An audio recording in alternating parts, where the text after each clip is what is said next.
What's up?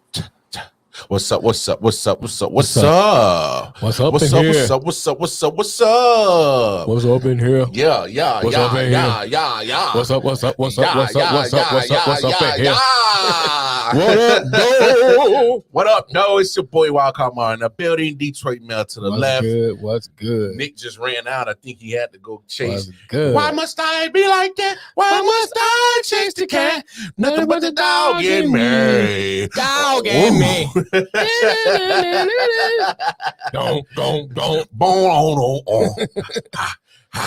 Anyway, Nick. What woman, sir? That there's a hoe. Nick will be back in just a moment. Right. Knowing him, he was chasing that cat. Anyway, y'all know how to. Y'all know. I saw a putty cat. I thought I saw a putty cat. Anyway, y'all know what the deal is. Go ahead and follow us on the Instagram. Right. The Instagram. Yo. We on the Instagram, but we ain't doing none of that thought and shit. We ain't doing none of that. We ain't doing none of that. So you see a scroll on the bottom of the screen. Scroll down. Yeah. Follow us on the Twitter. Right.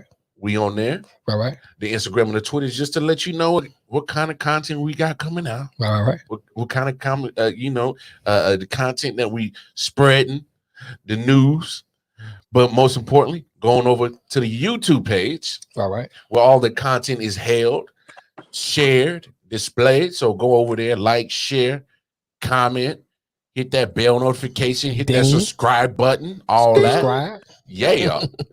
And most importantly, take a moment going over to your respective app store, whether it's the Google Play Store or the Apple Store. Download the i.o.w network app. We got a lot of content on there. Of course, i.o.w Sports. I Often Won the podcast. That'd be us too. Our brother from another, L. Jeffrey Moore with LJ Presents. That'd be him.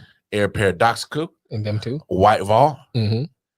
If you like wrestling, on Saturdays, we got the Dirty We got Heels. the mud wrestling going on. Got what? Mud wrestling. Mud wrestling. Jello wrestling. Jello wrestling? Yeah, we got that. KY?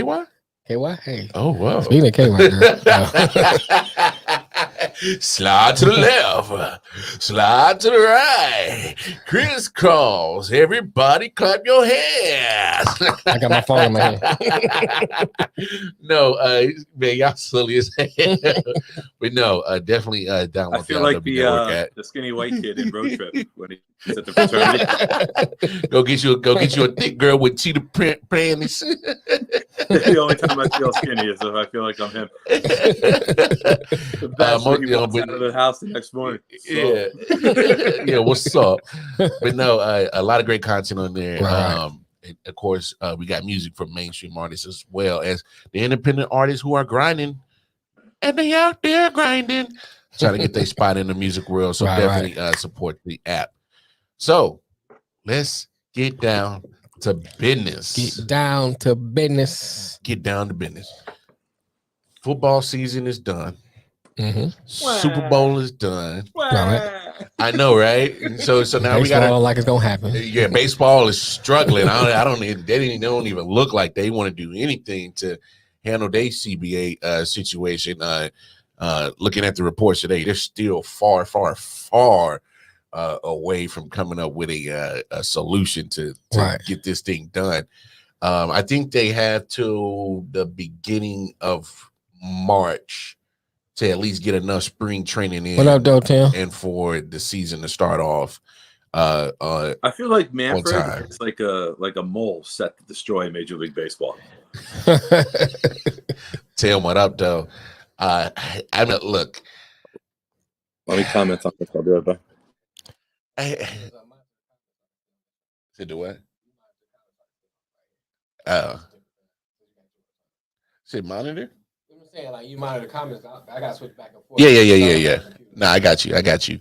But no, I mean, it's just weird because it's like baseball has already been struggling how it is to maintain their popularity and I mean, was it easy to say they're probably third or fourth runner up in popularity as it is.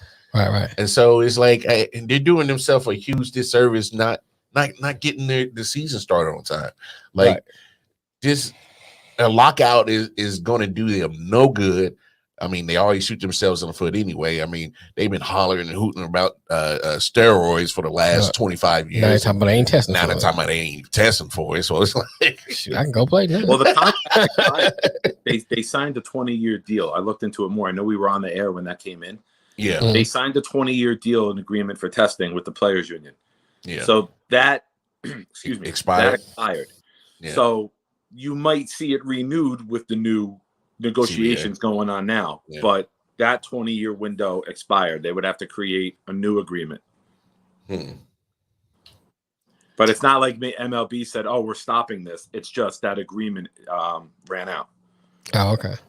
I had to dip out real quick because Reggie from the group, who's very active, commented. I shared him the link, so he should be popping in pretty soon. He's a good contributor to our group. All right. No, I mean, I just think like at some point, I wouldn't even care if they just start testing for it in general. I know there's the health concern part, but like, I mean, we said it numerous times. Like, business was booming for them, right, during that whole rise in the late '90s, early 2000s. I mean, MLB needs something. They need a jolt. They need something to just like recharge that whole franchises and company of MLB and they got to find a way to get popular again. They got to find a way to market themselves better or I don't know, something. I don't know the right answer for it, but I mean, well, lockout ain't the right answer. No. Definitely not the right answer. Because those fans that are on the fence now about how they feel about baseball, you're going to push those people on the fence over on the other side. They're going to find other ways to spend their money. They're going to go to minor league games, which are more fun for kids anyway. They do more to involve the kids and the crowd. The major leagues are all about sharing their sponsors and making them money. And I don't know. It's yeah. They test for the ooey. They test for the ooey, Tim. But I was talking to somebody today. Yeah, and I had my he was mentioning because I wear all my different hats to work and stuff. He's like, "So you gonna have a Tiger hat on tomorrow?" I said, "I might." I said, "But they're not playing." So he thought something about the weather. So now they locked out. So he a casual fan. He didn't even know they was locked out. Yeah. So you just imagine fans like that. Yeah. If it don't, they get ready to turn on baseball. Yankees come April 1st and be like, "What the fuck is that? Where the baseball at?" You know what I'm saying? Like, is this the dog competition? What is this? And they're gonna just lose interest. Automatically. Why they re-airing the Puppy Bowl? Right. I've seen this game 16 times in 2 months. Right. So this ain't even good for baseball. No, it's not for the casual fan. The casual fan will fall by the wayside. It may take a little longer for the true baseball fans to kind of like totally turn their back on it. But the casual fan, this ain't good for them. But then, like you were saying, it's not interesting anymore. No. The casual fan, though, isn't going to 5 to 10 games a year and dropping over $1,000 at the stadium. So, in essence, the teams really don't give a shit about the casual fan. They know they watch it on television. That TV contract. Well, but the casual fan will tune into the game on TV. The casual fan's not going to 5 or more games a season, and dropping. And I get that, but look how NFL and NBA have become so popular. It's finding a way to captivate that sport through the TV because that's where the TV revenue is coming from. That's where majority of the revenue is. I mean, NFL makes almost $10 billion a year. 50% of that is off of TV revenue. So it's like, yes, you can make so much money from having people come onto the live sport, merchandise, all that other stuff. But they want that TV money. That TV money, where it's at. And the TV money with baseball isn't that much because everyone's got their Yes Network for the Yankees, NES and SNY. The teams have their own networks. It's not like every game is nationally televised and it's CBS and Fox on a Sunday like football. Yeah. You have your ESPN Sunday night. You have your Fox on Saturday. And then maybe you get a couple ESPN games during the week. So it's not as – I mean, I'm sure the ESPN contract is big because they air the most nationally televised games. But the majority of these teams have their own network or have an agreement with a local network that they haven't launched their own yet. and I'll never hate on any franchise wanting to get their own money. But when you have these owns, like Yankees got their own network, Red Sox got their own network, that puts their own money above their everybody else's teams. Those small market teams they can't compete because they're not going to have the advantage of having that good TV revenue coming in as the Yankees, as the Red Sox, as the Dodgers. Didn't baseball agree to revenue sharing though a couple of years ago? Didn't they agree to some extent, not full revenue sharing, but was it part of the last CBA? I thought it was. I'm not. I'll tell you. I'll be honest with you, man. Since my ex-father-in-law passed away in like 2010, I fell off with baseball. I mean, me and him were big Yankee fans together. We called each other like little girls. My ex-wife and then her mother would laugh because he didn't call anyone in the family, but we would call each other during every big moment of a Yankee game. It was crazy. So I fell off a lot with baseball when he had passed away. Oh, wow. I got you. Tim, I know the Yankees now. I used to know the entire league. Let me put it that way. Best player in baseball right now was Shohei Ohtani. Just got the cover of MLB The Show 22. Just won MVP. So they're pretty much pushing him pretty hard to get that international love for Major League Baseball. I'm elsewhere. Who you got, Mel? I don't know, man. I like Ohtani. Toss up. I got to toss up between two, so I'm going to throw two out there that are my conversation. I like Ohtani because he pitch and he can hit. He can pitch and he can. There's not too many pitchers that can hit. Well, first of all, it's not that many two-way players in the MLB like that no more. Right. So he's doing one thing that hasn't been done in a long ass time. You're right, Mark. You're 100% right. There aren't many two-way players. Either they can hit and they don't play defense, or they can play defense and they can't hit. There aren't many two-way players. What's going on, Matt? Spring for the fences and they throw them out there with a glove and hope for the best. Oh yeah. I mean, you got a good young crop of players, especially coming from the Caribbeans. I mean, Fernando Tatis. Yes, I like Tatis. I love Fernando. I got Ohtani third right now. Trout and Tatis are my argument for the best player in baseball. Oh yeah, Mike Trout's still going. Here's my thing, and I think Ohtani's falling into that same category. Is you got all this talent, but they get stuck on these teams that can't win a damn thing, and they're out west. I'm saying? So for us, and they're definitely out west. And so Ohtani, Trout, are all out west. California guys who. We might catch them on the late night show at 12 o'clock. Who's watching the Angels that you live in California? Well, that's my thing. Nobody's. I mean, we're not watching the Anaheim Angels. Watching the Angels, brother.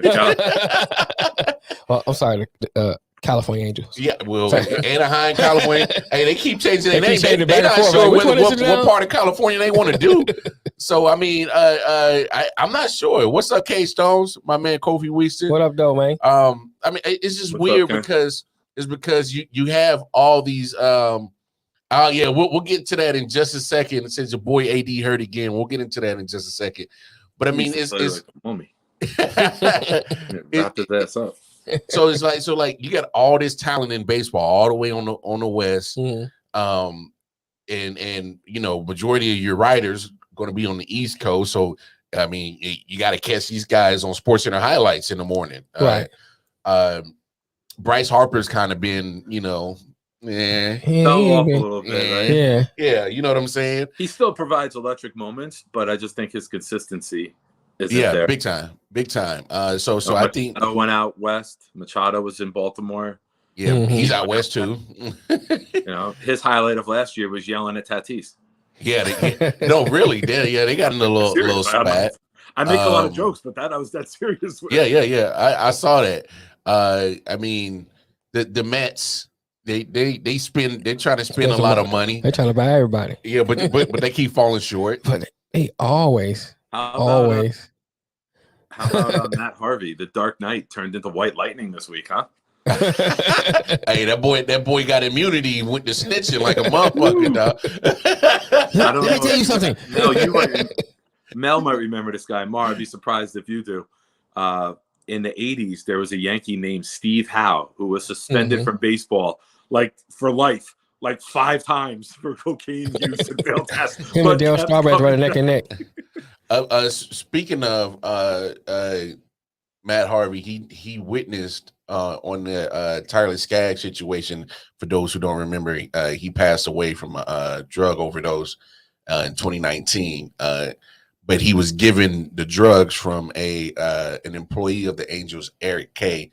He was just found guilty. So, I mean, you provide drugs for a player. It was laced with fentanyl, and he passed away. I mean, you got to pay for it. So he was found guilty. That just came down. But look, baseball, let's get it together. You see me in my Royals gear. I'm ready. Like, I'm supposed to be in Kansas City for Easter, and I was hoping I was be able to take the girls out to the game, and y'all still in lockout. So go to the minor league. And, no, minor leagues are still playing, but they're not. Have to go to the minor league. They're not allowing guys who have their major league affiliation, as in tenure. They're not letting them play because it's still the lockout. And so I won't see that. The only players you're going to see is like true minor leaguers. Like people don't even know. Yeah, people you have no idea who they are. Who is this guy? Yeah. He doubles as the mailman. Yeah. You know what I'm saying? Glass Joe getting worse than apple turnover. Apple turnover. Oh, did you see the video? Let's send it to you. That's what we call. That's what we call Russell Westbrook, Mr. Apple turnover. That man be he be turning the ball over. I thought he was from Newark, New Jersey, because they call that Brick City. That's a good one. No, that's a good one. Let's talk about the AD situation real quick, and then we'll get on to a couple of other topics because we want to give big homie Nick a lot of time for his first round mock draft. I mean, my goodness, I said it once, I said it again. I even did a wild card Mark Crick rant about it. The Lakers need to move off of AD as soon as they can. Unfortunately, the trade deadline is already passed, so they're gonna be stuck with him to the offseason. They gotta move off this guy. He does you no good. He's Who's gonna worth keeping on that team at this point? Him and Russell both need to go. Malik Monk might be the only one worth keeping. Malik Monk's been balling.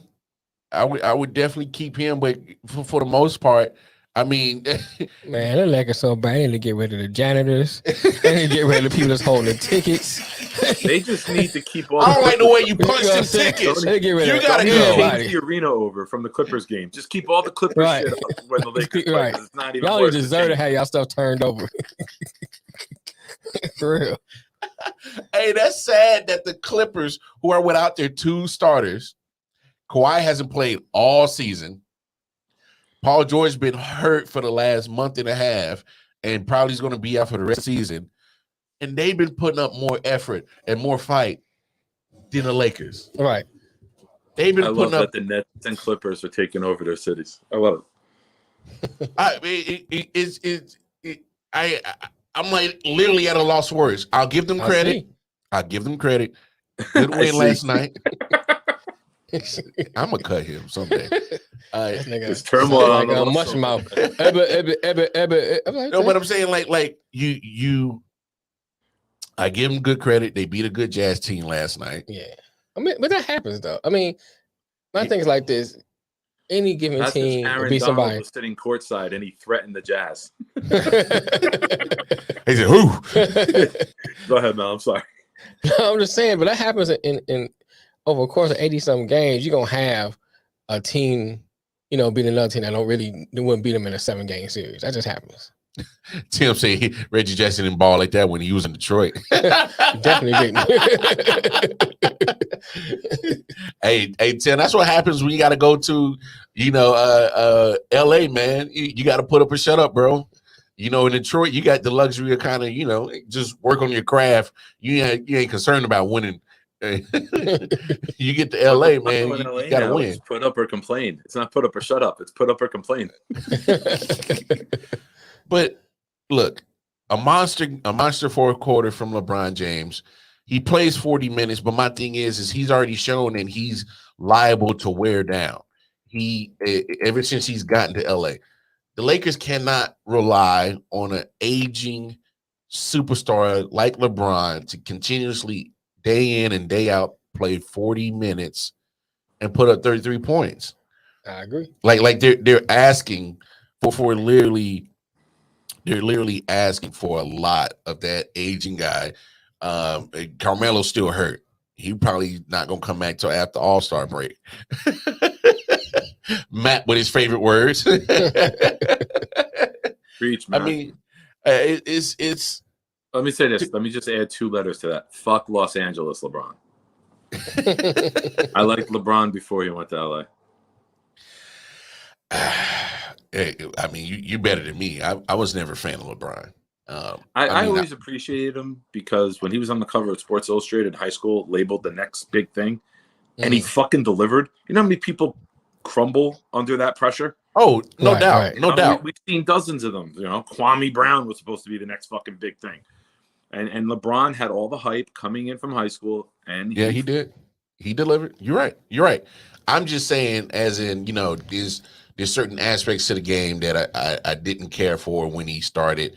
I didn't care for all the, flopping and whining, and crying, and it was a lot of there was a lot of other shit that he would do that would just literally just drive me fucking crazy. And I'm like, bro, just play basketball. Like, sometimes he likes to, narrative steer. Where things gotta be, in a good positive way with his narrative. And I've always separated. I will always respect that man for his talents. Always respect that man for what he does off the field. His philanthropy. Yeah. But let's stop with the antics and the whining and the complaining, and it's part of his game. And he claims that he doesn't care what people think, but he always chirping. But he's always caring about what people think about him. Right. So it's like swear to God, this phone don't ring until 4 to 6 on Monday. I'm gonna take it a step further, Tim. Not only is it over for the Lakers and getting another championship, I think it's over for LeBron getting another championship. Oh yeah. You never know. He can jump ship and go to the Nets next year, right? Like that. We can't. You trade go to Golden State or somewhere. You trade Simmons and Kyrie to the Lakers for LeBron. Like, you don't know what's gonna come of it. I just think just for him is because he's going to need elite players around him that are because he can't. He sounds like he can play a full season. Yeah, but not only elite players, but they need to be young elite players. Like if he's in Phoenix, if Phoenix or Memphis or Golden State, possibly like he's going to have to surround himself with young guys. He ain't going. If he left fucking Cleveland, man, he ain't going from LA to Memphis. Damn, Matt said, "Fuck Cleveland LeBron, fuck Miami LeBron, fuck Cleveland LeBron, and fuck LA LeBron." He's just anti-LeBron. Fan of Akron LeBron. So you like the Akron Hammer, huh? Akron LeBron. That sounds like another variant. Matt loves that, guys. I got that Akron LeBron. I need to get my vaccination. See that bubble championship is Garbo, man. Hey, Tim, you already know how I feel, man. I never really cared and never really respected that bubble championship. Not for Rachel Nichols. Rachel Nichols loved that bubble. Oh, no. A lot of dudes was loving that bubble. Rachel Nichols loved the bubble, and then she loved the reservoir tip, too. She's getting tossed around. So Rachel for you? And Rachel for you? So Tim says if LeBron goes to another team, he's Garbo, no GOAT, but he no GOAT anyway. Oh. Right. I mean, I never look. I know everybody's gonna have their opinion on the GOAT topic, GOAT debate. It's all subjective. I mean, a GOAT debate has been beat like a dead horse, like a dead goat. Yeah, like a dead goat. But my thing, but here's my thing. If you got to keep continuing to find and jump and hop to make every scenario damn near perfect for you, I'm like, Come on, man. Loses its luster after 20 years, right? Yeah. Yeah. I'm trying to look. Hold up. I don't want to. Yeah, put your glasses on, old man. Is that AD or fucking Prince in that picture you guys got up? No, that's AD. That's Mr. Glass. Mr. Glass. You see him? That's Mr. Glass. Motherfucker about to sing Purple Rain.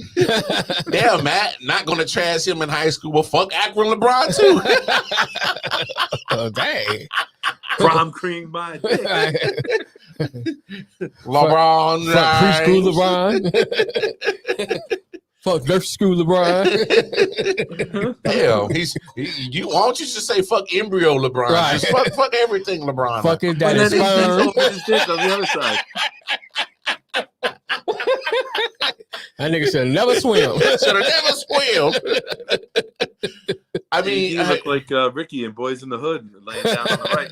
Ricky,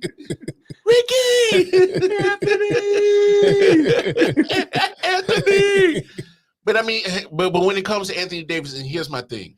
So you give up a lot of your future to get AD, right? Like literally, you all of it, right? I mean, they Hart, Ingram and Ball with that, right?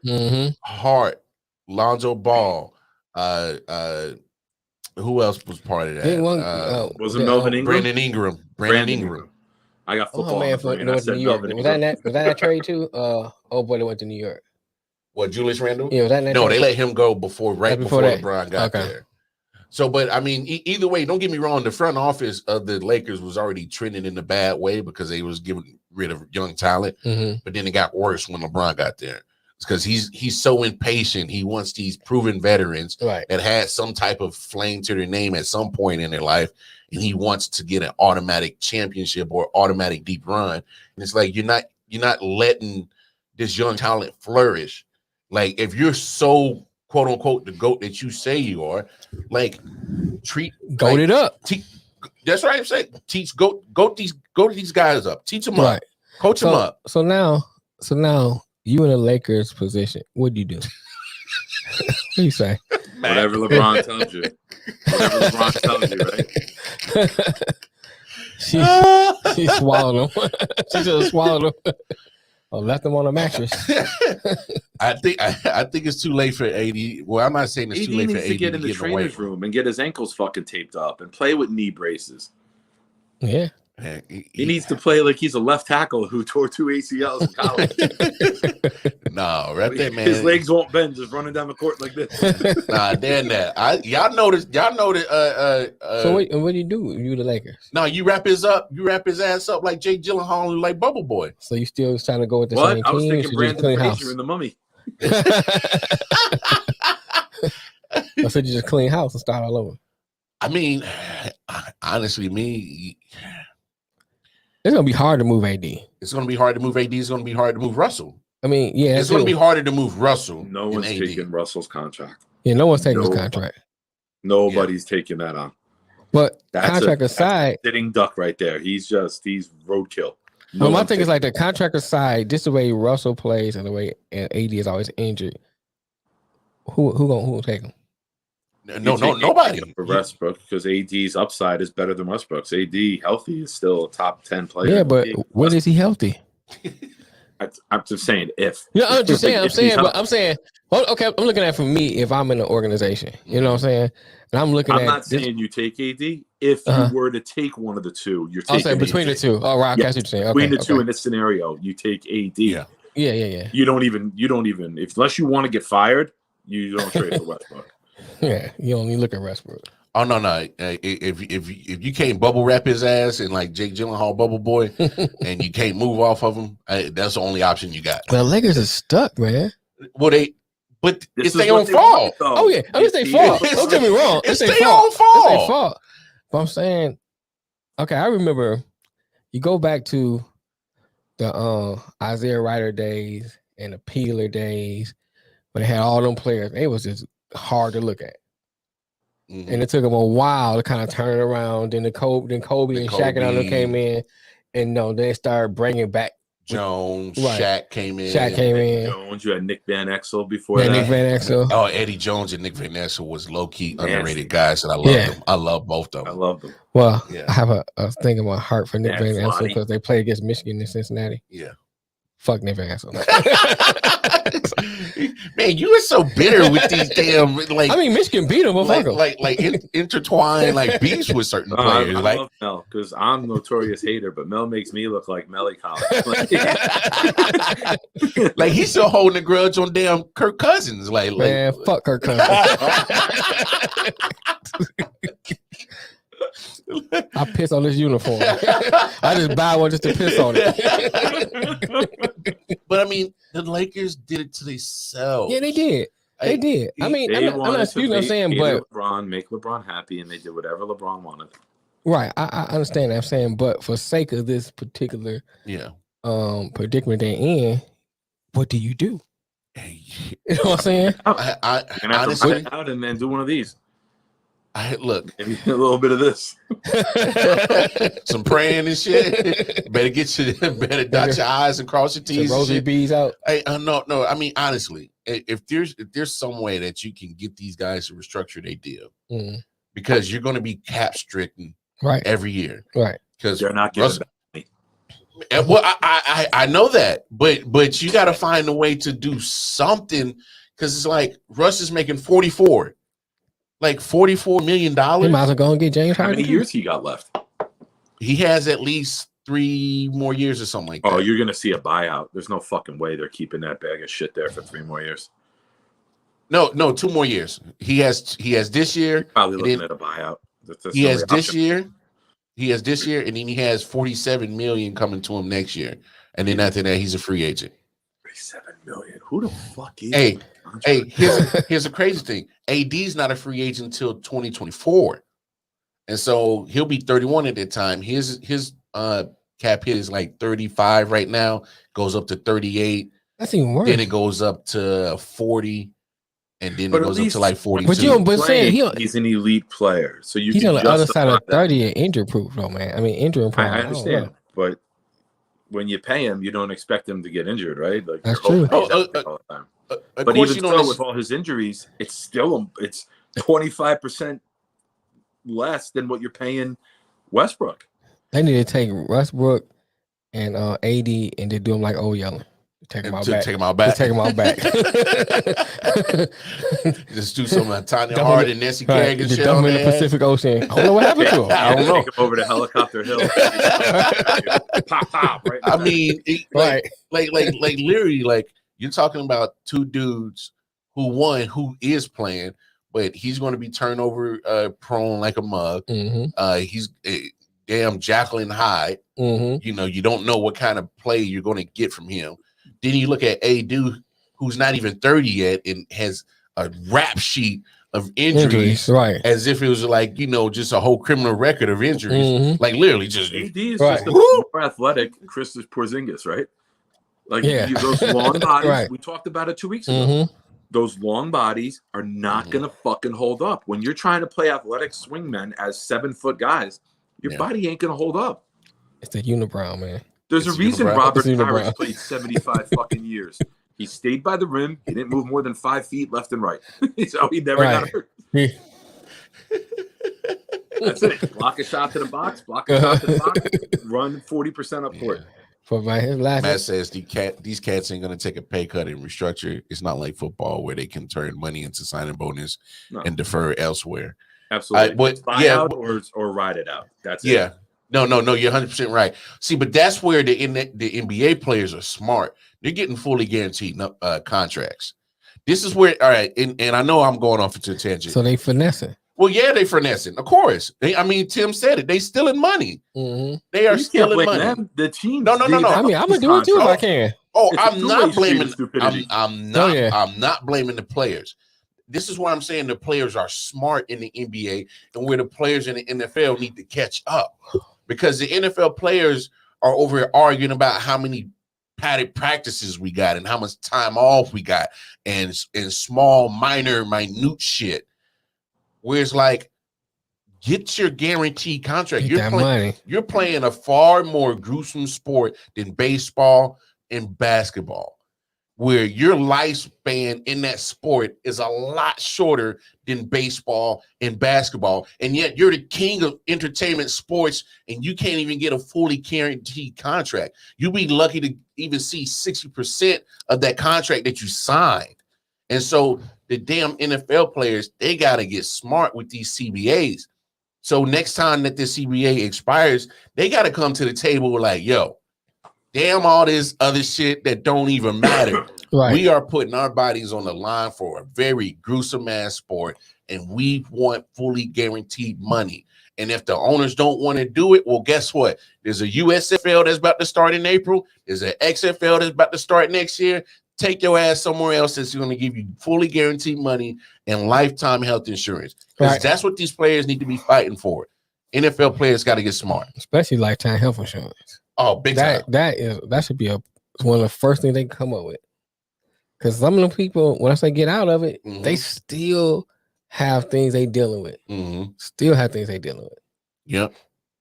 And not only do the actual physical insurance or physical look up at them and make sure they're right physical, they need to make sure that they're also getting some counseling with their mental as well. Oh, yeah. I mean, we've seen too many players leave the game and you don't know how their mental is.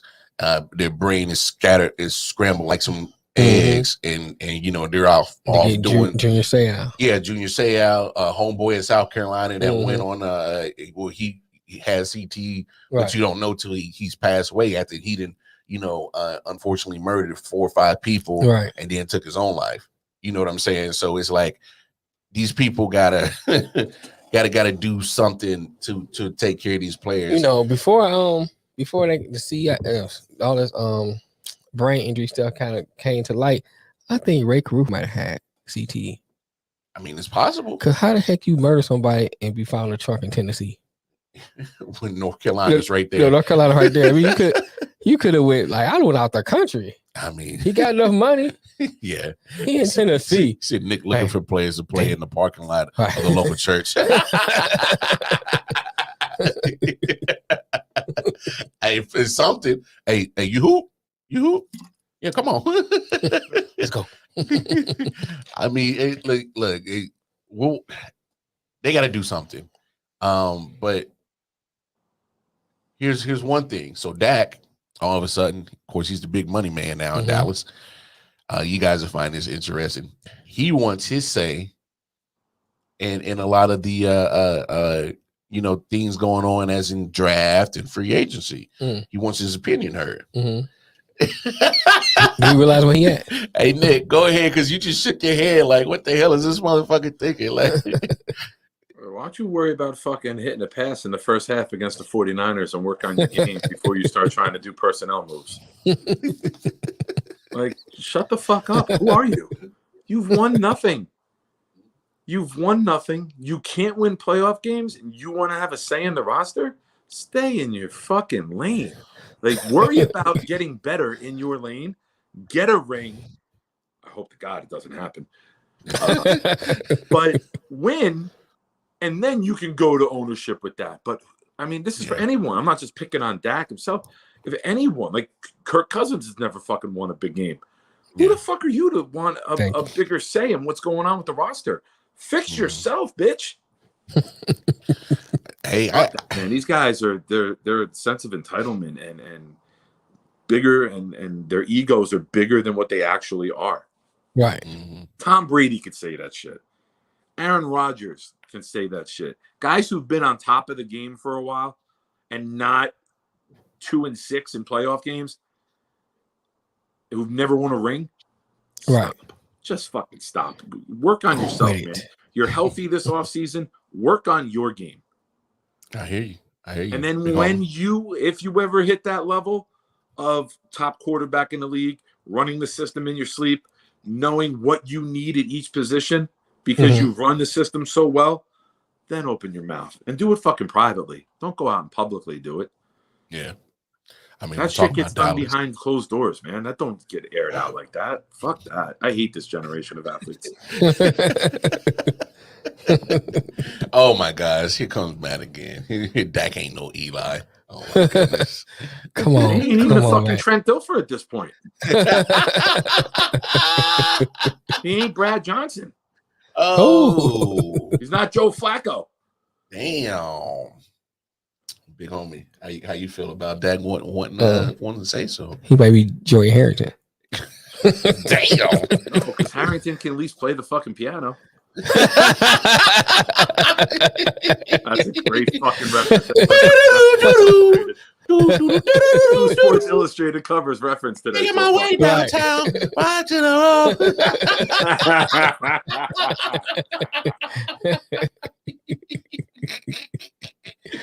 Oh shit. But no, I mean, I kind of agree with Nick.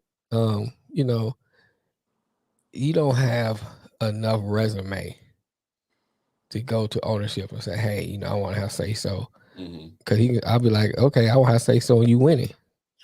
You know what I'm saying? You haven't won a playoff game. You haven't been to a Super Bowl. And we just got to tearing you off all this bread.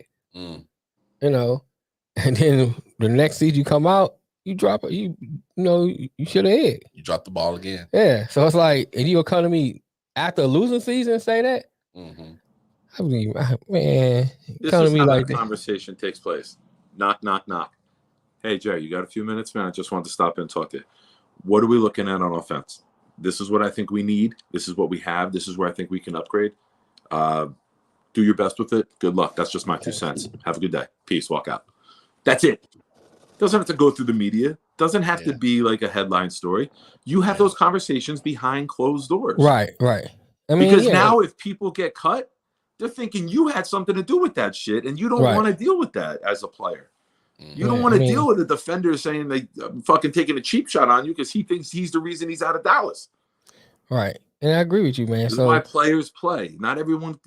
Why would you want to be LeBron? Look at LeBron fucking up being the GM. Yeah, the GM is failing right now.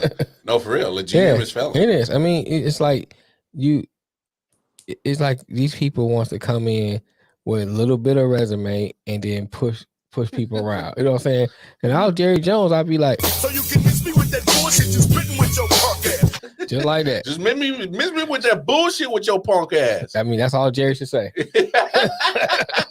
For real, to be like, so you can miss me with that bullshit just written with your punk ass. And then close the door. Close the door. Nah, he got a remote control. Oh, yeah. You got the Matt Lauer. Yeah.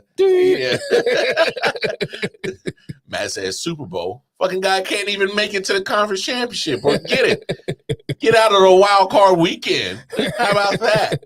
I mean, I love that AD is still holding his junk on the ground too beneath me.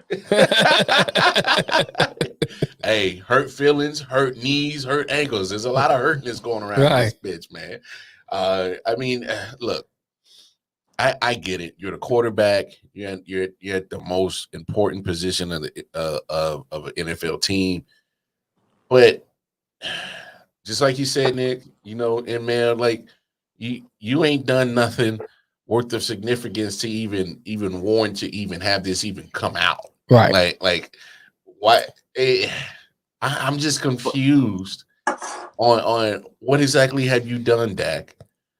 Like I can't wait to put a pretty bow on this, man. The light bulb just went off. Go ahead. I'm fucking excited right now. Nah, go ahead. Drop your bow, bro.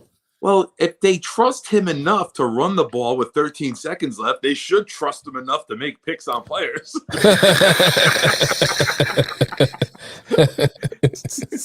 And if you go back and watch the video, you could see when that joke popped into my head because I went, ooh.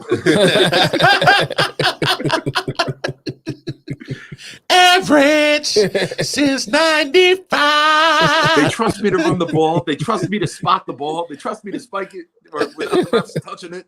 Man, I should be able to pick a player too.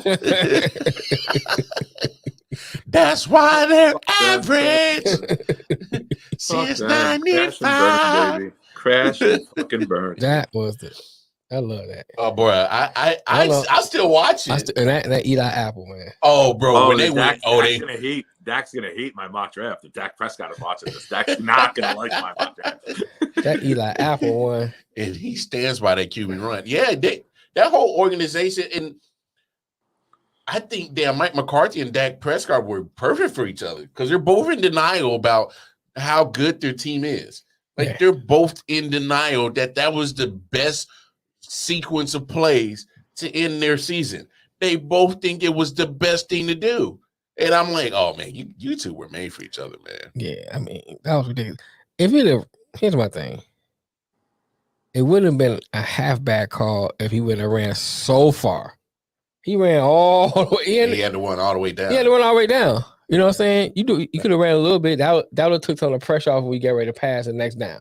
He could have got 10 yards in like 10 yards, 3 seconds. 3 seconds. Get up, spike the ball, or just run out. He could have went 10 yards and ran straight to the sideline. Whichever, either or. Yeah. But the run as far as he did, just slide. That was stupid. Hey, it was beautiful. It's poetry in motion. As a person that loves to see Cowboy fans in agony, it was beautiful for me.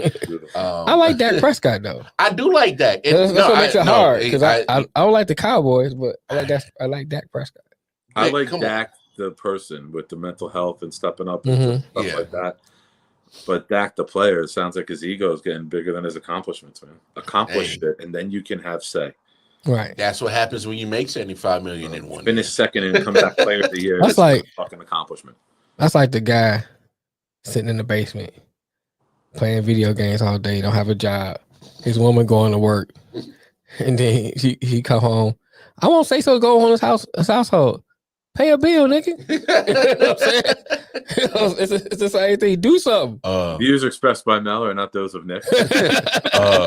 What you bringing to the table? What you bring to the table? You know what I'm saying? I can buy dick. You know what I'm saying? I mean, that's what she gonna say. Yeah, you can, Mel. That's what she gonna say. That's what she gonna say. You know what I'm saying? Nah, it's crazy. All right, but we at 5 o'clock Eastern Standard Time, so we got the full hour left, and we are going to take this time to get down to the nitty gritty. That's it. That's all you get. Nah, no sneak peeks. Everybody, get excited. We are about to do the big homies first round mock draft. All right. Take it away, big homie. So got some I know how fans are going to react when they hear their team's pick. This is the umbrella that I did this under. Okay. No trades. Obviously, free agency hasn't hit yet. So this is what I would pick for your team as of today. Not what I think your team might do. This is the need that I'm filling for your team as of today based upon today's roster. Once free agency hits, we'll have a different outlook, right? Hey, don't be a bad GM like LeBron, man. I'm just showing people the context that the pick is being made. Right. You know? With the first pick, LeBron Jacksonville Jaguars, I got them trading for Russell Westbrook and his $47 million. LeBron shine. LeBron shine does it again. All right, so Jacksonville, I see them eventually maybe trading this pick because they need a lot of fucking help. Yeah. But right now, as of today, I got Evan Neal, the left tackle from Alabama, going to help and protect the franchise down there. That's smart. Peterson came from Philly, where they took linemen left and right, and they need to protect this quarterback. He showed some glimpses this year, but keeping him upright and keeping him safe in that pocket should be that organization's main goal. Right. Second, we got Mel's Detroit Lions. Yep. Look at that picture on the bottom left. You got your boy from Michigan. I'm giving you Aiden Hutchinson, the edge from Michigan. What do you think, Mel? You like that? I like it. I mean, we ain't talking about trades, but yeah, I like that. Him and Thibodeau is it's a toss up. So either or, I can see. I think I like Hutchinson better though. Hutch moves the ticket sales needle a little more, being the Michigan guy. Right. I think it's better marketing for the team in the area too. Not that should factor in, but if you're at a toss up between these two players, that gives Hutch the edge.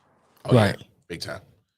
Houston, with Lovey there, I think Lovey takes Kayvon Thibodeau, the edge from Oregon. I know there's been some heart and passion, like rumors about him, like possibly sliding, that he doesn't love football and doesn't have that emotion for it. Man, they say that about some player every year. Yeah. Who's that they said about? I mean, the quarterback for Jacksonville, Lawrence. Yeah, they said that about Trevor Lawrence. Yeah, they said that about Trevor Lawrence. Yeah. Because he, He said Sometimes football. that's teams who pick a little bit lower, hoping a player slides, so they'll probably leak that shit. Yeah. You know, it could be a team like the Jets just being like, yeah, Kayvon Thibodeau don't give a shit about football. We got him at 4. Speaking of the Jets at 4, with the 2 edge rushers gone, I'm taking a guy who's got versatility, who can play multiple spots across the O-line. I'm taking my boy i.o.w, North Carolina State. Can start off at right guard. And then if Becton shows to be one of those guys who'd rather be a celebrity than really work on your fucking craft and become an elite tackle, Icky can slide out to tackle and you can take another guard down the road. Right. 5th, I got the Giants right now taking what a lot of people call the best player in the draft, Kyle Hamilton, the safety. Yeah, I like Kyle Hamilton. When you're going against the passing attack of the Cowboys, and then you got Philly too starting to come on with Devontae Smith, I don't think you can go wrong taking a player on the back end who can change the game at any given moment, either with eliminating a player or running across the field like a Palomalu to get an interception. Right. Number 6, Carolina. Got them going. Kenny Pickett, the quarterback from Pittsburgh. I think he's got a little bit of athleticism. He's got some decent size. There's rumors he didn't measure his hands at the Senior Bowl. Yeah. So playing in warmer weather could help him, and then playing up in the cold if his hands aren't the biggest, that'll help with ball security. 7, the Giants again. I got them taking Charles Cross, the tackle from Mississippi State. I honestly debated giving the Giants 2 linemen at 5 and 7 because that's where a lot of the rumors are. But I don't think you could pass up on a guy like Hamilton. Like, for example, if Houston goes Hamilton, Jets go Thibodeau, I could see the Giants taking Ekwonu at 5. But I just don't think they're going to pass on Hamilton at 5 with the linemen and the edge guys gone. Real quick, Nick, I'm actually surprised that you didn't go quarterback with the Giants. You feel like they're going to stick with Danny Jones, Danny Dimes? I think they could be a player in the trade market. Okay. I don't think that they're going to go for a young guy. I don't think there's anyone that entices them. I think you're better off building a more all-around team this year because you got a new head coach, you got a new GM. Right. You're under pressure to get your guy this year.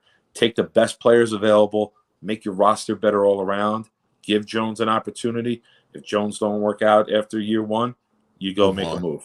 Gotcha. That makes sense. 2 top 10 picks, take the best players available, man, and just take 2 blue chip guys that you could just fill in for a decade. Yeah. Number 8, Atlanta. I know they got a good cornerback who should have been an All-Pro this year, but I'm adding to that. I'm giving them 6'3" guy with smooth hips, Ahmad Gardner from Cincinnati, cornerback.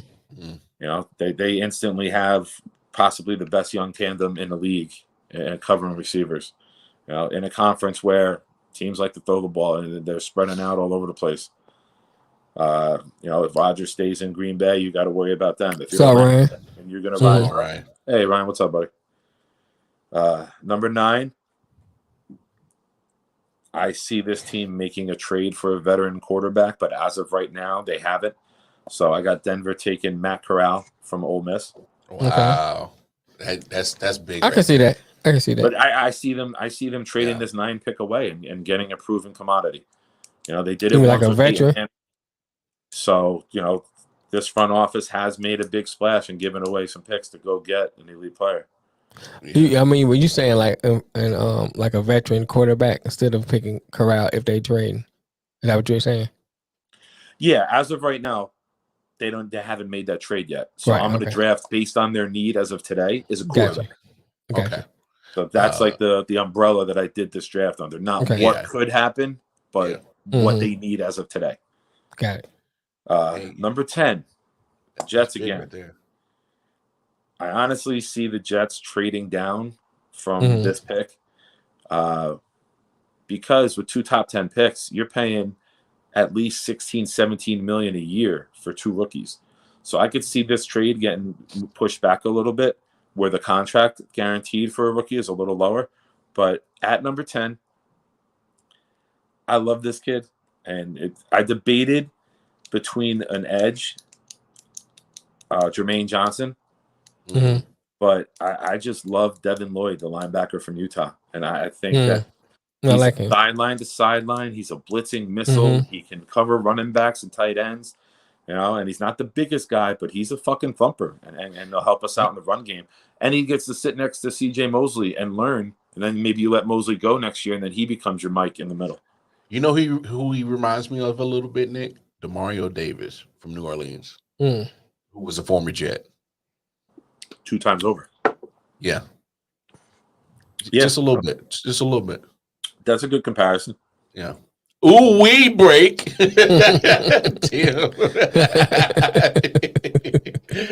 No, go ahead, Nick. Number 11, Washington. The Commanders. With Dallas, and then you need a guy in the middle. I got them taking a linebacker too. I got them going to Kobe Dean from Georgia, middle linebacker. No, I think that fits a big need. You have that massive front with all those first rounders. Right. Now you start to put some serious talent behind them, and you're going to move the win needle. Speed, man. He flies. Right. Number 12, Minnesota. Debated multiple players here, but obviously with Kirk Cousins being the elite quarterback that he is, and you got Dalvin Cook, and Dalvin Cook's been getting banged up a little bit. Yeah. So let's put the best center in the draft, Tyler Linderbaum, in front there, and let him protect Cousins and be a road grader for Dalvin Cook and keep those big D linemen off of him. That's a good one. 13. Interception. Say again? He's still going to throw an interception. 13, Cleveland Browns. Obviously, they lost Beckham. I got them taking the boy from Ohio. I got them taking Garrett Wilson, wide receiver from the Ohio State University. Can you just move on from with that? Landry? Huh? Can you not say it like that, sir? I had to be sarcastic. I didn't know we went to high school, or I would have said the high school. From Oak Ridge High. Fuck Ohio State. Baltimore, 14. Right. I got them taking Derek Stingley Jr. from LSU. I know a lot of people have him as number 1. I think Gardner's size is what's more appealing, a 6'3" cornerback who can run. Oh, yeah. I know Stingley could be a shutdown corner, but I think this is a steal for Baltimore at 14, especially when you're in a conference with Buffalo, Cincinnati in your own division, Pittsburgh's wide receivers, if they get better quarterback play, Kansas City, the Chargers. If you're going to make a run in the playoffs, man, you got to be able to cover everybody. 15, we got back-to-back with Philadelphia here. Okay. I am going with the first pick, George Karlaftis, the edge from Purdue. That'll be nice. You saw how Dallas rolled this defense, man. They put like 75 up on them on a Saturday. I got them taking cornerback from Washington, Trent McDuffie. So you make that defense a lot stronger, a lot faster. Yeah. 17, the Los Angeles Chargers. A lot of rumors that Mike Williams might leave in free agency and go get a guy that a lot of people are calling is the next Mike Evans, because he goes up. He's not the fastest guy, but he gets a lot of contested balls.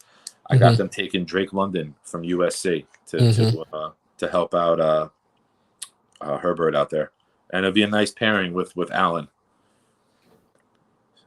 Karlaftis. Yeah, Matt. A lot of people don't like his twitch and his bend, and they think he's too stiff to be like an elite edge rusher in the NFL.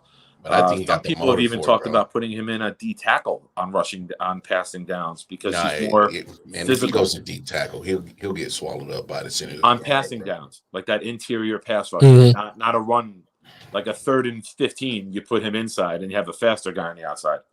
I got you. 18, New Orleans. Nolans. The other Houday.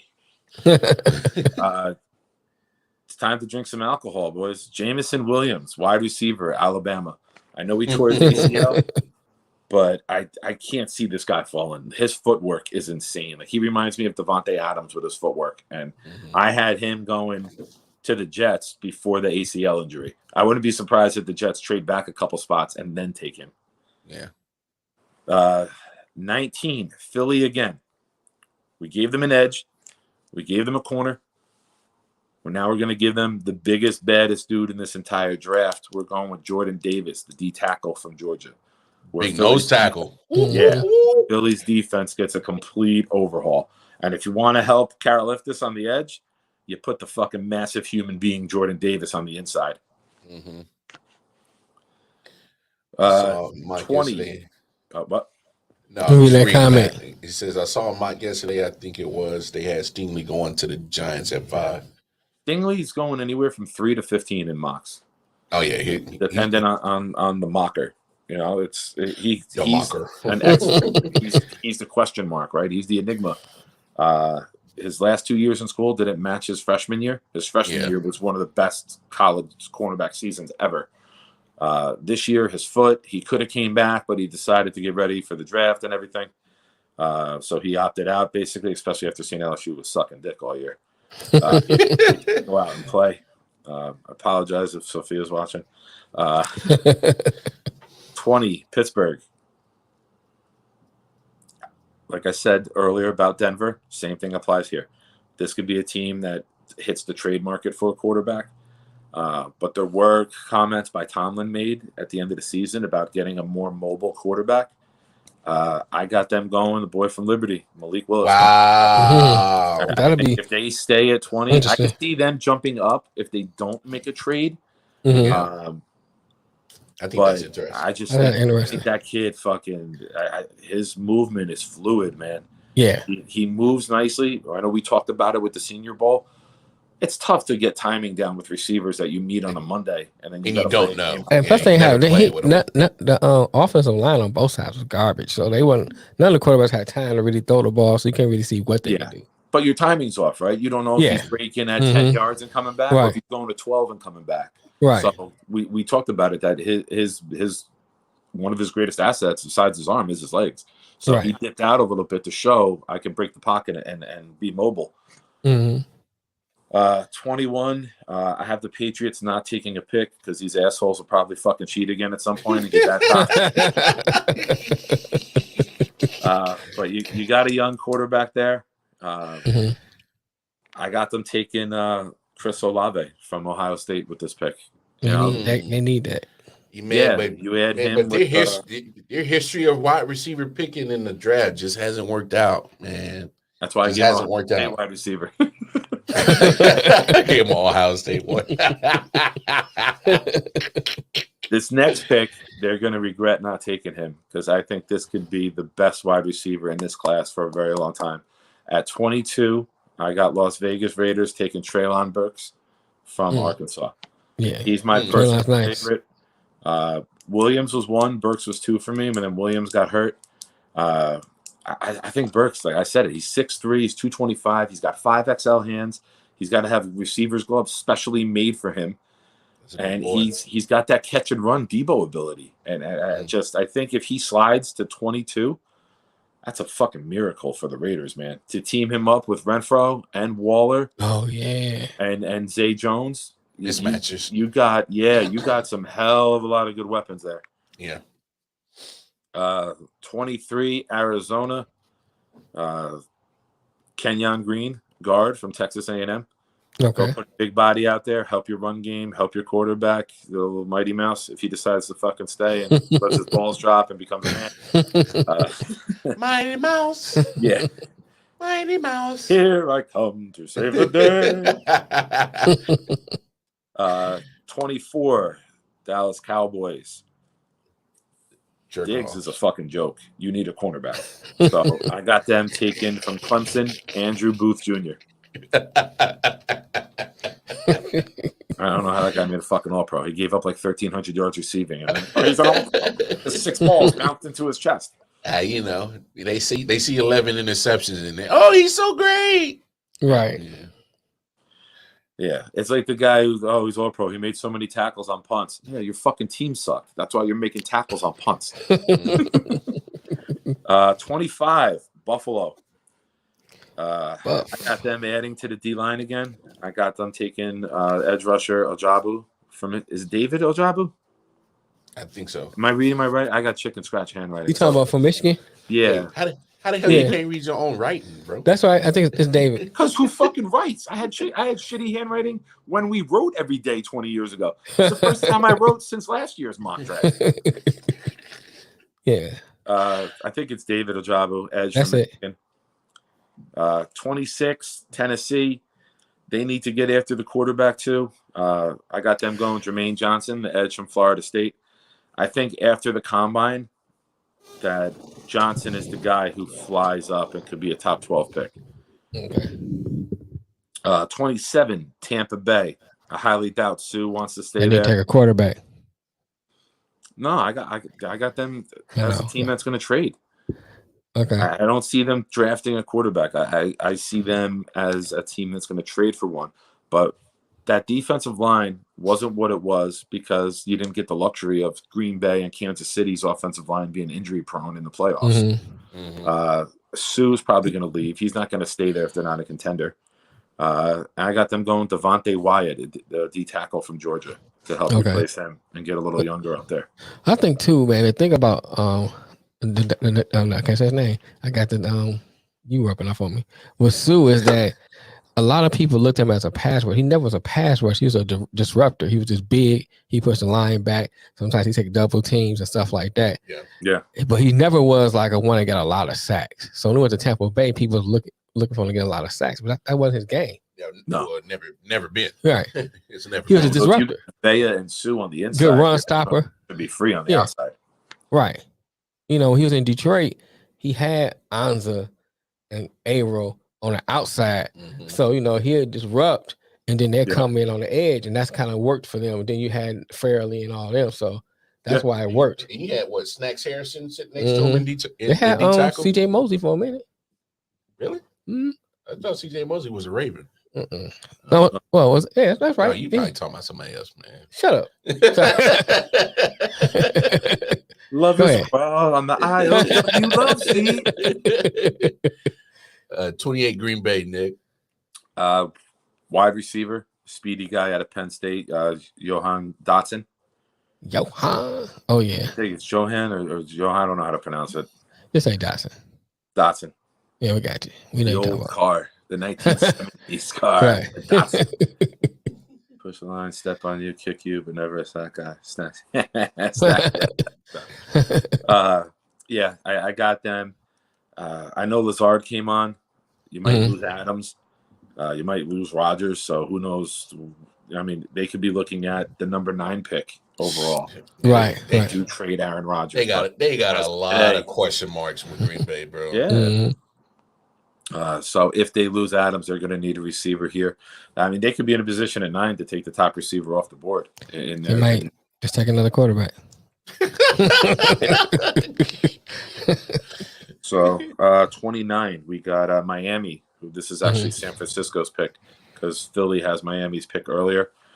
You know, with the new coach in there, he's from San Francisco, just like LaFleur is with the Jets. It's run dominant. You need to build a line. I got them taking another versatile guy who could be center or guard. The Jets had him working at center. They had him on their Senior Bowl team. I got a guy, Zion Johnson from Boston College, going there. He could play center. He could play either guard position. So depending on what you do with free agency, you can plug him wherever you need. Dun, dun, dun. Drama strip. The love scene. Yeah, I want to see Wikipedia. You can change it. Number 30, the Kansas City Chiefs. I'm going to ask, what do you think you need? What do you think? Where do you think I went? A coach. Don't get me started on Andy. No, they definitely need either a cornerback or edge rusher. They were 29th in the league in sacks, and they've already committed over $200 million to damn Frank Clark and Chris Jones. So probably Chris Jones is I'm sorry. I've heard rumors that they might trade Chris Jones, and there's a good possibility that if Frank Clark doesn't restructure, he'll probably be out of there. So, okay, all right. As of today, you said it first. Cornerback. I got them taking Khair Elam, cornerback from Florida. Yeah, we need it. Yeah. If you That's can't. awesome. You lost to the Bengals. You should have lost to the Bills because your back end was just getting fucking ripped apart, right? Oh yeah, getting torched. 31, Cincinnati. Ooh. This is going out on a limb here, but I have them taking Trevor Penning, offensive lineman from Northern Iowa. Yeah, I like him. He had a good Senior Bowl. He was finishing and driving guys to the ground as well. Right. So I know they got Riley Reef coming back. If the Bengals need to pick offensive line with every last damn pick that they got. Yeah. Offensive line. They need a cornerback. Jonah Williams played left tackle, but he's projected to be an all-pro guard. But when Riley Reef got hurt, they bumped him out because their backup guard was better than their backup tackle. Right. So if you're getting Penning and Reef as your tackles, now you're putting Williams back in on the interior at guard. In his natural position. You're starting to have a reputable line, right? Yeah. 32, Detroit, back on the clock again from the prestigious Jared Goff trade. Right. Who do you think, Mel? I already gave you Hutchinson at edge. Yeah, I like. They need a linebacker. They need a linebacker. They definitely need a corner. I got them. I was going to do bonus picks and do your team and then my two at 35 and 38. Right. But I picked one round on the mock so I could get the screenshot. Okay. But I was going to have you taking Christian Harris from Alabama in the second round. Yeah. Here. I saw that projection of that or battle. Oh, the safety, Jordan Battle from. Yeah. I saw those two. Okay. Not bad. I got you taking here Roger McCreary, the cornerback from Auburn. Okay.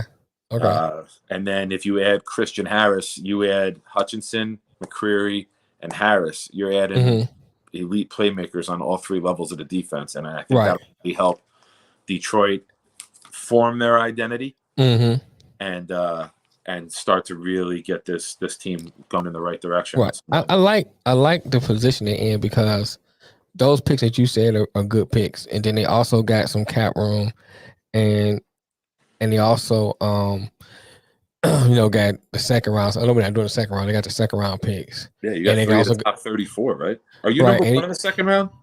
I think so. It's one or two. I can't remember. I think it's one. With Jacksonville with the same record? I believe so. No, you have no. So Jackson, you're 34 overall.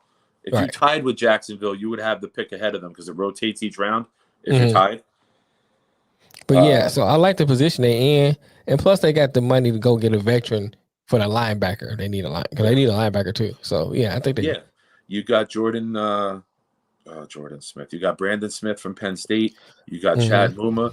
You got Christian Harris. You got guys who can really fly all over the field. Available. And I'm hoping early second round, or you got guys who might want to trade up, right? Right. Well, you got that pick too. Ends, there's guys who might have a team might have a guy ranked 17th overall and 19th overall, and they're there in the beginning of round 2. You might have teams jump up. Right. Here's the thing too. You can trade back and get some more assets. Here's the thing I would like too. It depends on where it falls. They trade back, get an extra pick, and then get what he said? He like before he trade. And I like Boye. Yes, you know what I'm saying. Yeah. So if they can get Kyle out of Notre Dame, they trade back, get him, and go that route. So now you got your safety. Yeah. And then your extra pick, I think Boye will fall back enough where you can get him, so you still have your edge rusher there. Yeah. And get a big name linebacker. I think that'd be good. Go ahead. Oh, go ahead. No, I was just going to say, just to throw a little caveat in here. I'm looking at salary caps, and this is not final, obviously, because there's going to be a lot of restructured contracts, people getting released, and the cap is going to go up. But as of right now, Dolphins almost got $64 million to play with. You see what's going on with their franchise. Obviously, they need help with offensive line. Maybe add a couple pieces on defense. You don't need to add quarterback. Quarterback. Yeah, I mean, I would say it. Yeah, quarterback. Jaguars sitting right there. They're at almost 60 million of cap room. Bengals just come off a Super Bowl. I mean, this is the time that if you can't get what you need for that offensive line in the draft, you got to find a way to spend the top dollars to get some of the best available linemen in free agency. This is an offseason that is so, to me, is going to be telling how serious they are actually staying at the top of the AFC. If they don't spend the draft capital or the actual cap room that they have available to go address the major glaring issue, like, come on now. What are we doing? It's a lot different building a team when you're drafting 31 than you are when you're picking in the top 5, and you could take the best available receiver, or you get lucky enough to be number 1 and to fucking hit the major lottery. Because sometimes you're the number 1 pick and you get Baker Mayfield. Other times you're the number 1 pick and you get Andrew Luck or Joe Burrow, right? Right. So sometimes luck of being bad is just as good as being bad.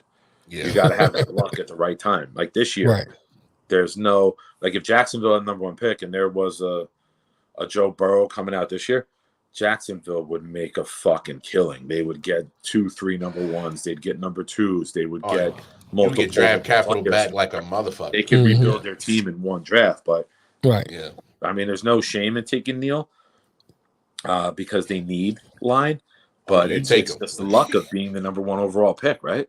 No. Sometimes it's you better take Evan Neal. You take Evan Neal. I mean, you're talking about literally a brick wall. Right. That dude, it can solidify your left side of your offensive line for the next 15 years. Yeah. You take him. I mean, there's no. But if this was a year with a Joe Burrow. I hear what you're saying. I hear what you're saying. The Giants with 5 and 7 looking to trade up. You'd have Carolina. You'd have Denver. You might have Washington at 11. You know, you would have teams willing to mortgage their future to go up and get them. But for Jacksonville, it's like kind of like a bad luck year. Last year seemed good luck. Now it's like a bad luck year to be number 1 because you're not going to have that major asset to sell off. I hear you. I did a little recap of the draft. Ended up, this was not intentional. It just ended up this way. It was split even, 16 offensive, 16 defensive players. Secondary, 7 players taken, 2 linebackers taken, 7 D-line. Offense, quarterbacks 3, O-line 7, wide receiver 6, no running backs or tight ends because you know how I fucking roll. I'm gangster like that shit. I will be highly surprised to see a running back go in the first round this year. I'll be highly surprised. Especially the teams that's picking out. Isaiah Spiller from A&M is he's more of like an all-around weapon than like a runner. So I see him early to mid-second. Walker from Michigan State could go, early mid-second, but I would be last year. I saw Etienne and Harris being potentially late round 1s, but I'm not for it. You guys know my stance on that. But I think mid-second you might see a little bit of run on running backs. Oh yeah. Trust me, I'm still not happy that we took Clyde Edwards-Helaire in the first round. No, nigga, look, it's no diss on running backs. The thing is, running backs are so dispensable and they're so expendable in the NFL. Like you can literally use one up for a couple of years and find another one off the street. I mean, running backs seem to be. We say it all the time. Denver would bring in walk-on after walk-on. Phillip Lindsey, made the Pro Bowls a rookie, undrafted. Why? Because it's about the blocking scheme and the guys in front. It's about the system. Yeah, I mean, when you draft a running back, it's like driving a car off the lot. The second those wheels hit the street, the value just starts going down. Yeah, there's no like getting a quarterback or a left tackle. It's like that's why real estate, right? Dallas is in trouble giving Zeke $90 million. That's why they're in trouble. Yeah, because you could have put those resources somewhere else. Right. Let's be honest. Zeke would have never been as good without that great offensive line in front of him. And I'm not trying to take away from his talents. I understand his talents. I understand his abilities. But when you had the benefit of a good offensive line in front of you, right, you have the tendency to look a lot better. Mm-hmm. But look what happened since that offensive line has gotten older. Certain people have retired. They're getting hurt more. You see his production comes down. There's no coincidence with that. Mm-hmm. There's no coincidence. What do I ask you all the time? Name the last running back to get drafted in the top 10 to win a Super Bowl. Shit. Zeke, Cooper, Dak make more money than the entire Jags team. Jesus. I mean, man, I the answer is Fournette, but Fournette didn't win it with the team that drafted him.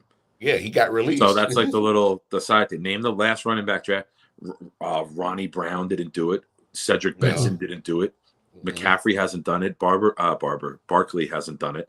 Zeke hasn't done it. Fournette didn't do it with the Jaguars.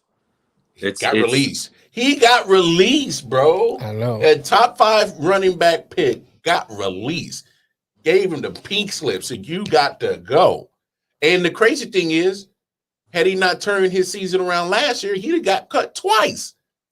No, seriously, Tampa Bay was about to cut his ass. And Arians went up to him like, buy in or get the fuck out. Yeah. And he bought in and went on that playoff run. But other than that, I mean, that's why you don't give Zeke that money. You never pay a running back. You're better off selling the running back off and come a dime a dozen. Running backs come a dime a dozen. That's what I'm saying. Running back, not only do they come dime a dozen, the pool is so huge that you can literally just like the claw game, just grab a running back and plug him into your system. And I know I'm exaggerating, but you possibly can, just find any undrafted free agency or somebody off a practice squad. I mean, there's so many diamonds in the rough that comes with the running back because, right, and nowadays they're asking you primarily to pass block, right, be able to catch a few footballs at the backfield because you're not getting 25 carries, 30 carries unless your name is Derrick Henry. Right. You know what I'm saying? That running game, primary running game first, is pretty much of a dying type of offense nowadays. Yes, you do need to have a running game, but you see the teams like San Francisco or Baltimore, right, Cleveland, it's a running back by committee. It's not, you don't have just one focal running back that you ground and pound unless your name is Derrick Henry. So I mean, I'll be highly surprised if I see a running back go in the first round. I mean, there's not one worth. Even if the team's desperate, you're better off trading up in a second and taking a more marquee player in round 1. I don't see anyone with a first round grade, even at a desperation. Harris was an elite college runner, and he still went 22nd, I think, last year. Pittsburgh picked. Yeah, he went 22nd. 25 was ETN. Yeah, they both went in the late 20s. But ETN's not going unless they take Trevor. Oh yeah. Oh, so that was like a make you happy type of pick, which was stupid. We'll go. He see Burrow and Chase reunite, and he was like, "Oh, let me go get my college buddy." So, I'm noticing a theme. You got a lot of trench guys in there, both offense and defense, which makes sense. I mean, that's obvious. We say it on the show millions of times. You can't win the trench war. You're not setting yourself up right. And starting to see, I mean, it's a passing league. Got to get the corners in there, corners and safeties. I mean, you got to find a way to stop this. I mean, it's the Wild Wild West now. I mean, everybody's pass happy now. Right. So, let me ask you this, Nick. Shoot. After the Senior Bowl, did any of these trench guys whether offensive line or defensive line, do themselves a good service and shot themselves up the draft board a little bit? Yeah. Jermaine Johnson. I think after the combine, I think he really explodes into a top 15 pick where I think the Jets would, if they don't get an edge at 4, I think the Jets would seriously consider Jermaine Johnson at 10 after they see him. They already had some time with him too. So he could already be up their board. Mel mentioned him earlier, Boye Mafe, edge rusher, Minnesota. If I did the bonus picks, I was giving Mel the Detroit Christian Harris, the linebacker. Right. With my 2 picks at 35 and 38, I'm taking Perrion Winfrey, who was the MVP of the Senior Bowl. Yeah. And I'm taking him too. So that would give the Jets defense, which was 32, Devin Lloyd, the linebacker, Mafe at edge, and Perrion Winfrey at D tackle. So those are guys who, I mean, you get those first 10 picks of the second round. Yeah. Usually 5 or 6 of them, if not more, still have first round grades. You know, some teams will have to reach for a need and they'll pull guys at the second round grade just to get them because they know they're not going to get them at the end of 2. Yeah. But yeah, those are some of the names that jumped out to me. Okay. There's a receiver, I think it's Watson. Christian Watson, was it? At the Senior Bowl? What school? I forget. I forget, but he had a good week. I can't even check because it's on the phone. There's a receiver from South Alabama. Oh yeah, I think I know what you're talking about. Crazy enough, I got it. It's the inaugural HBCU Bowl this weekend. Yeah, I wanted to bring that up too. I heard that on the NFL Network this weekend. Yeah, and they have a lot of prospects that might make a splash in the draft because they're pretty much using it as a almost like a Senior Bowl type of event. Yeah, and good. Get those guys exposure, man.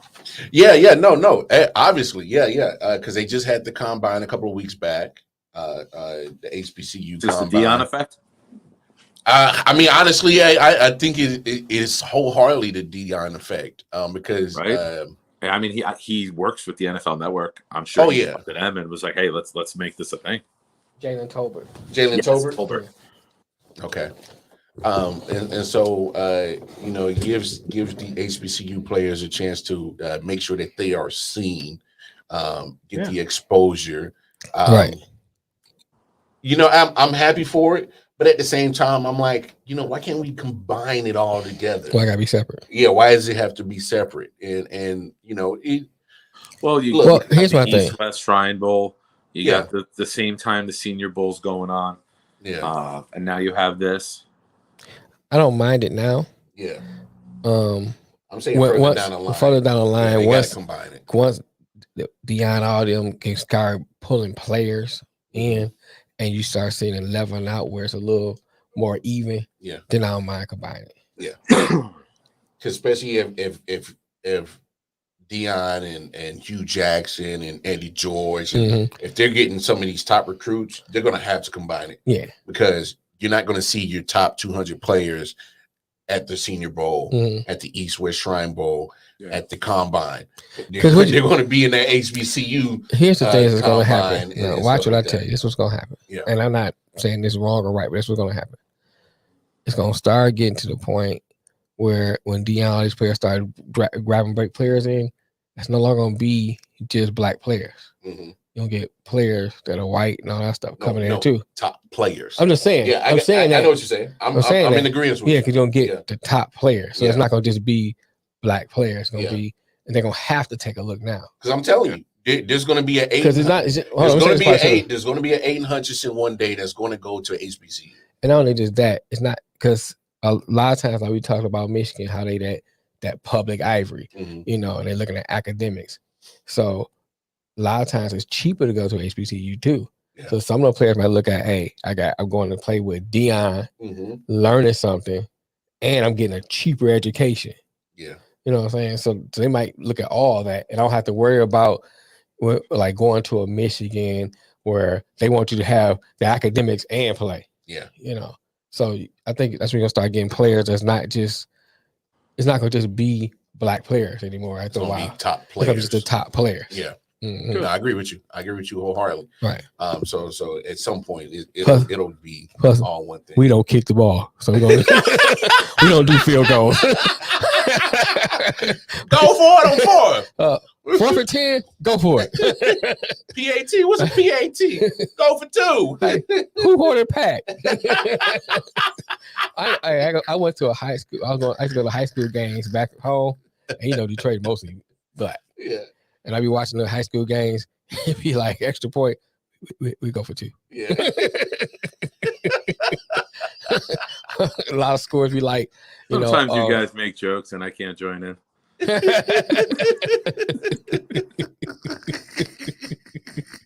But long like snapper. that. What's a long snapper? Right. We don't need that. Poppycock. Right. What kind of shenanigans is this?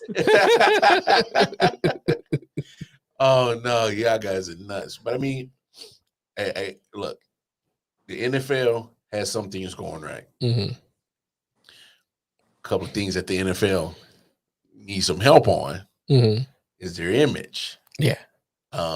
You see the Washington Commanders just changed their name, got Cobra! Uniforms, and they already got in trouble, paid $10 million for creating a bad working atmosphere for women. Bro, did you see some stuff they were saying? Bro, they just got hit with another allegation, but here's the crazy thing.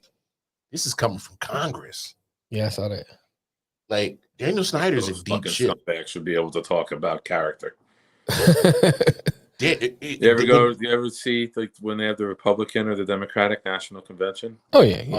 It's like hooker capital of the world. Oh yeah. Hookers go in from all over the country because how corrupt politicians are.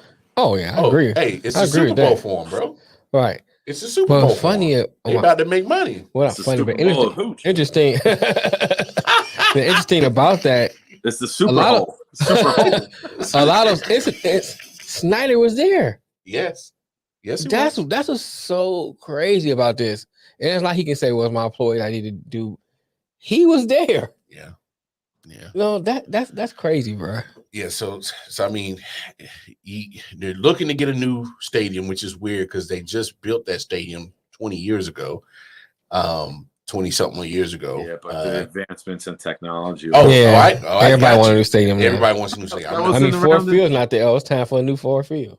That was, you know what I'm saying? That what, late 90s? What FedEx Field? Yeah, probably around late 90s, early 2000s. There used to be RFK Stadium, and then they built this one. But I think the league will give you $300 million towards it every 30 years. What Matt say? Well, I mean, for the most part, they're pretty much making the cities pay for it. And they put up a certain amount of funding. Oh wow, Matt, it's big. She worked for them. She's suing them. Oh yeah. Matt, let's get her on i.o.w, bro. No, honestly, hey, Matt, if she can. Me and Mel can't be there for the interview, Mar. You got to run that one on your own. Because apparently I'm the only one professional enough to not even. Now show me what he did. Point to Eric he touched.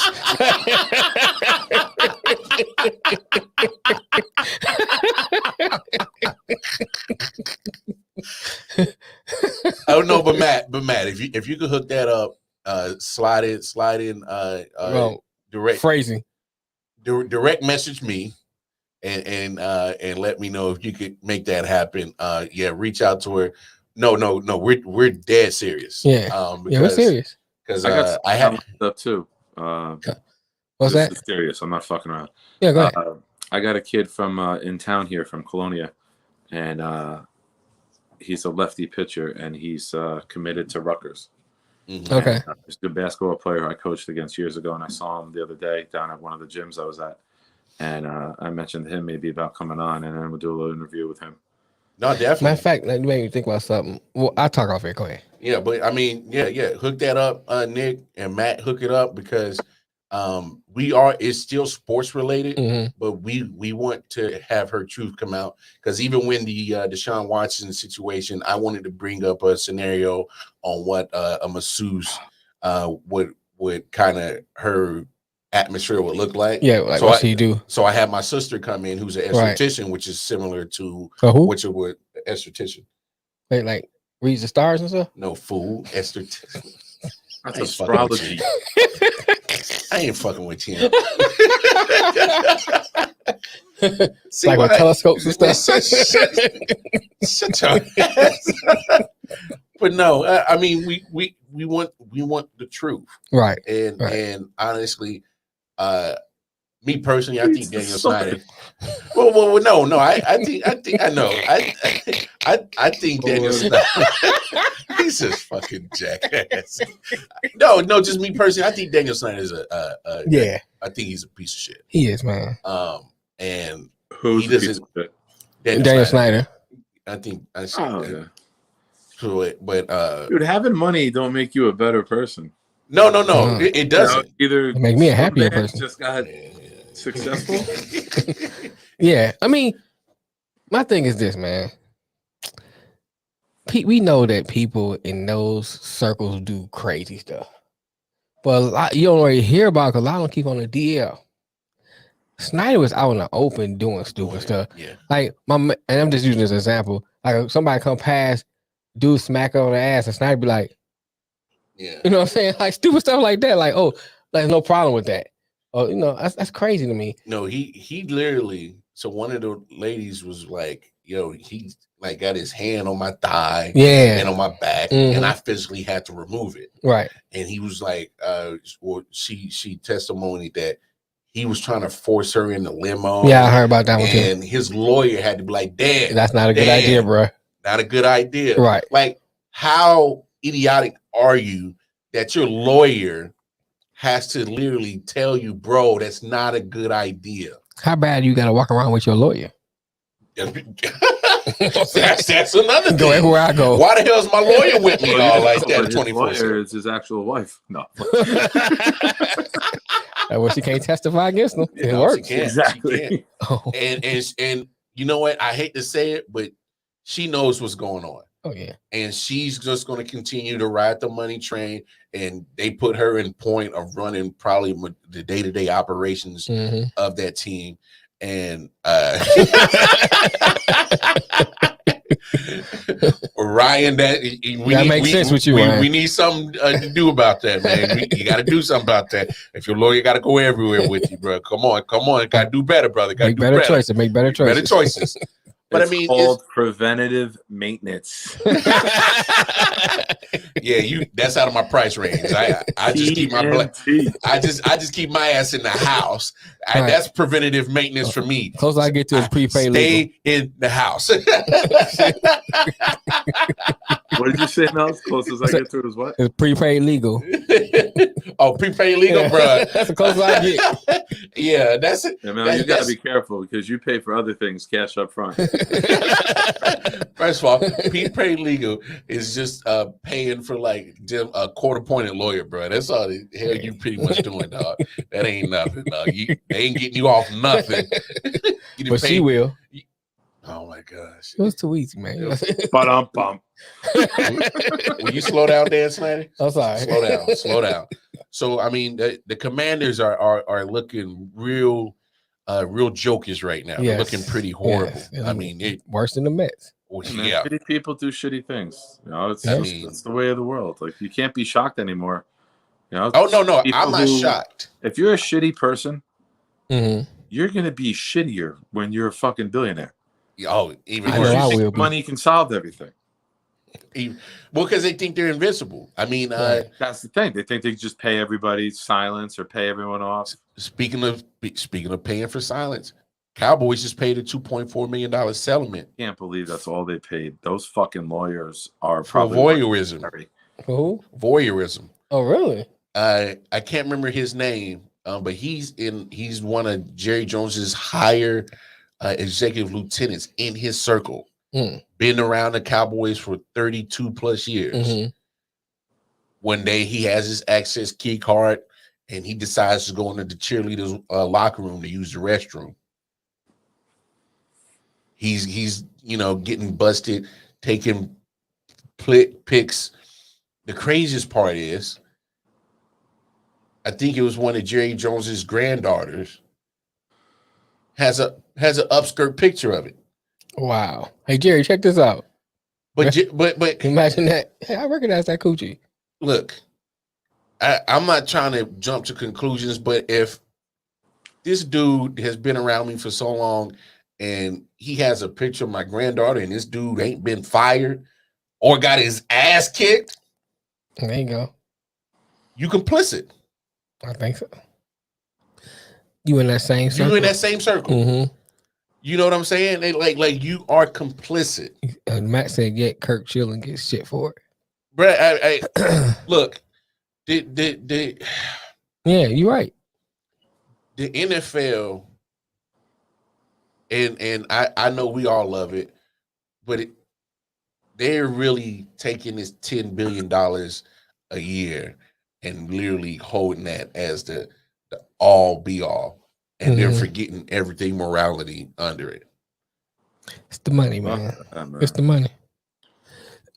Like Jerry Jones, your own granddaughter, you ain't fired or kicked this motherfucker's ass. How old is the granddaughter? Is she an adult? Yeah, she's an adult. Yes. She's an adult. Okay, but still, that's okay. But right, a granddaughter, and I think like a kid. I think no. Yeah, Jerry Jones old as hell. So Jerry Jones old as shit. His granddaughter's old as we are. But still, it's like, come on, bro. Like, I don't care. I just am curious how the fuck that's only $2.4 million. Hey, man. Like, you have hot got coffee. Some good lawyers. It's spilled on you, and you get $12 million. Right. Like, how the fuck is why are you not supposed to have hot coffee when you order it? Someone only 2.4 when you're dealing with a $5 billion company. That's crazy, man. I think there needs to be more whistleblowers throughout the whole league, because I hear you, Matt. Regardless of age, shit ain't right. Yeah. End of the day, like this. So what the cheerleaders get paid out? And here's the crazy thing: cheerleaders, they're pretty much doing all this shit for entertainment, for dancing for peanuts. Like they don't get paid that much. No. They might get $150 a game or some shit. That's like that. It, right? Yes. That's why they do all their appearances and the calendars and shit, so they can make extra money. Listen, no one's going to a fucking NFL game to see a cheerleader. Are you guys there? All right.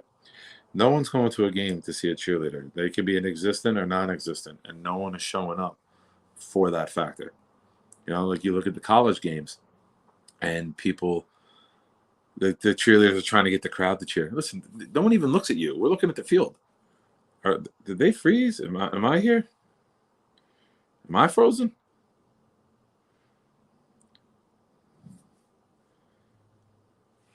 What's going on here?